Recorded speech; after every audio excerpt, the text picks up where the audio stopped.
12% అమలు చేయకపోతే నెక్స్ట్ కార్యాచరణ ఎలా ఉండబోతుంది? ఇప్పుడు చూశారు కదండి, మొన్న బీసీలు అంతా ఏకమై తెలంగాణకే బంధు పిలిపించాము, మళ్ళీ కూడా ఇస్తాం అట్లా. ఎందుకంటే మాకు అన్యాయం జరిగితే ఊరుకున్నది లేదండి. ఇప్పుడు తెలంగాణలో 136 కులాలు ఉన్నాయి. మేము కులానికి ఒకడు వచ్చినా కానీ కులానికి ఒకడు ఊరుకో బండి చొప్పున పెద్ద ఉద్యమం 10 లక్షల మంది హైదరాబాద్ లో పెద్ద ఎత్తున ఒక మీటింగ్ కూడా ఏర్పాటు చేసి చేయదలుచుకున్నాము. మాకు జరిగిన అన్యాయాన్ని మేము ఇప్పటి నుంచి జరగకుండా చూసుకుని ఖచ్చితంగా బీసీ సమాజానికి ఖచ్చితంగా 42% రిజర్వేషన్ ఇవ్వాలని చెప్తున్నామండి. బీసీ రిజర్వేషన్ కోసం కేబినెట్ లో ఉన్న మంత్రులు కావచ్చు, మిగతా వాళ్ళు కూడా ఎందుకు స్పందించట్లేదు అంటే ఏం చెప్తారండి?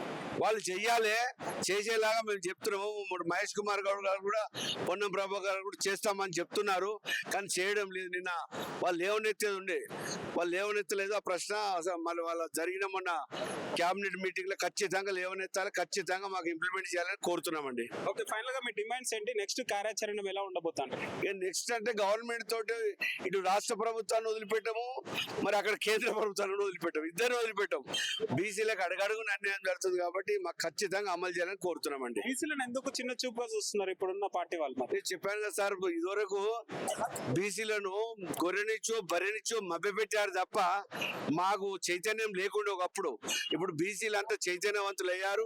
56% కాదు 62% దాకా ఉన్నాం మేము. మాకు అడుగడుగున అన్యాయం జరిగినమాట వాస్తవమైన ఇక ముందు జరగకుండా మేము ఉద్యమాన్ని గల్లీ నుంచి ఢిల్లీ దాకా పోరాటం చేస్తామండి. బీజేపీలను వదిలిపెట్టాము, ఇక్కడ కాంగ్రెస్ పార్టీ కూడా వదిలిపెట్టాం సార్. బీసీ ఉద్యమం గతంలో లేనిది ఇప్పుడు ఎందుకు తీసుకొచ్చారు? ఇది ఇప్పుడు జరుగుతున్న అన్యాయం కనబడుతుంది కదండి. మరి జరుగుతున్న అన్యాయం మాకు ఎస్సీ ఎస్టీలకు మా సోదరులకు ఉన్నది. ఈడబ్ల్యూ రిజర్వేషన్ ప్రకారం ఓసీ రిజర్వేషన్ పొందుతున్నారు. మరి నష్టపోయేది ఒక బీసీలకు ఇస్తే అయిపోతుంది కదండి. బీసీలు ఖచ్చితంగా ఇంప్లిమెంట్ చేయాలి.